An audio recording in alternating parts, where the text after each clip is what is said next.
సప్తాస్వరథమారూఢం ప్రచండం కశ్యపాత్మజం శ్వేతపద్మధరం దేవం తం సూర్యం ప్రణమామ్యహం.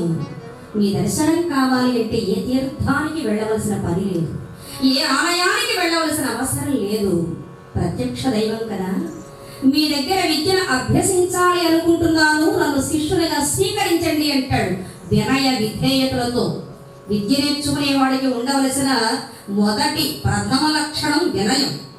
వినయంతో కూడిన విద్య అయితేనే శోభిస్తుంది, రాణిస్తుంది. అహంకారికి సరస్వతి కటాక్షం లభించదు. ఒకవేళ ఉన్న విద్య రాణించదు. ప్రజారంజకం కాదు, గుర్తింపు గౌరవం దక్కదు.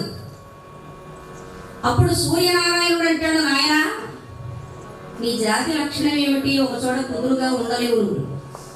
ఇక నేనంటానా, వీడు తూర్పున ఉదయిస్తాను, పడవల అస్తమిస్తాను, నేను కూడా అటు ఇటు ప్రయాణం చేస్తూ ఉంటాను, నికరంగా నేను ఒక చోట ఉండను.